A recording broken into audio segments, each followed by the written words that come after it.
नमस्कार, आप देख रहे हैं टोटल टीवी और मैं हूं आपके साथ सत्यम गौर। बुलेटिन की शुरुआत करेंगे बड़ी और अहम खबर के साथ।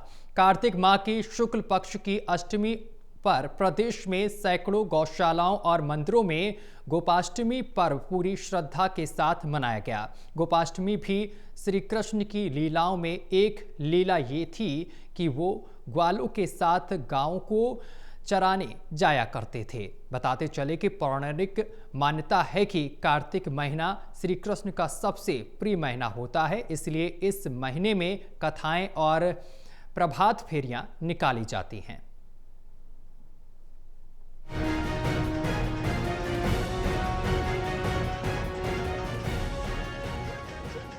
आज राधा कृष्ण को अपना आराध्य मानने वालों की संख्या देश में करोड़ों में है।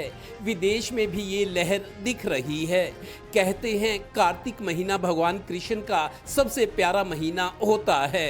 कार्तिक महीने के शुक्ल पक्ष की आज अष्टमी पर गोपाष्टमी मनाई गई, क्योंकि श्री कृष्ण ने अनेक लीलाएं की थी। उनकी एक लीला ग्वालों के साथ गौओं को चराने की भी रही। पहले जानिए गोपाष्टमी क्या है, इसे क्यों मनाते हैं। भगवान श्री कृष्ण जन्म के उपरांत जो रास लीलाओं करने के बाद जिद कर रहे थे, क्योंकि क्या होता है कि जब एक फ्रेंड जाता है कुछ करने तो दूसरा फ्रेंड भी जाता है। भगवान श्री कृष्ण का बहुत इच्छा थी कि मैं जाऊं गाय चराने। माँ यशोदा उनको बार बार मना कर रही थी, पर बार बार कहने पर भगवान श्री कृष्ण के जो कार्तिक महीना का शुक्ल पक्ष यानी कि जो आज है अष्टमी को मुहूर्त निकलवाया माँ यशोदा जी ने, और आज से ही भगवान श्री कृष्ण गौ चराने गए थे। हर तरह के पक्षियों का भी बना दिया यहाँ पे, मतलब पूरा सेवा भाव से पूरी टीम लगी रहती है। मैं इस पूरी टीम को इस प्रोग्राम की जो हर साल त्योहार की तरह मनाते हैं, इसकी मैं बहुत बहुत बधाई देता हूँ और गौ माता अपने कृपा सभी हम साथियों पर बनाए रखे। गोपाष्टमी पर प्रदेश की सैकड़ों गौशालाओं और मंदिरों में ये पर्व पूरी श्रद्धा के साथ मनाया गया। बरसत रोड की राधा कृष्ण गौशाला में भी खास आयोजन हुआ। गौ को चूंकि माता का दर्जा प्राप्त है, इसलिए पानीपत के एसपी भूपेंद्र सिंह भी खुद को आने से नहीं रोक सके। उस संदर्भ में मैं आया, यहाँ का जो प्रोग्राम देखा है और जो उनका मैनेजमेंट है और जो व्यवस्था उन्होंने की हुई है बहुत ही बेहतरीन तरीके से की हुई है।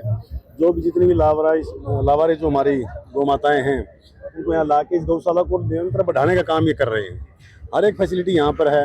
मैं इन सबको बहुत बहुत शुभकामनाएं देता हूँ, आगे ऐसा ही कार्य ये करते रहें। हम 56 भोग के तरह तरह के व्यंजन बनाते हैं गौ माता के लिए। अब हमारे सनातन धर्म में जागृति फैल रही है और आपने देखा किस तरह मुस्लिम बच्चे भी हनुमान चालीसा, रामायण पाठ, सारी चीज़ें स्तुति करने लगे हैं। मैं इस सरकार का बहुत बहुत धन्यवाद करता हूँ। इस दिन गौशालाओं में लोगों ने गौ माता की चरण धूलि को अपने मस्तक पर लगाया, उन्हें फूलों के हार पहनाए, पकवान खिलाए गए। गौरतलब है कि पानीपत के बरसत रोड पर बनी राधा कृष्ण गौशाला जब शुरू हुई थी तो यहाँ ऐसी गौओं को लाया गया था जो बीमार और लाचार थी। आज मानो यहाँ जंगल में मंगल है। बहुत से श्रद्धालु इन गौओं की रोजाना सेवा करते और इन्हें पकवान खिलाने आते हैं। मान्यता भी है कि गौ माता में सभी देवताओं का वास है। बात वही, मानो तो मैं गंगा माँ हूँ, ना मानो तो बहता पानी।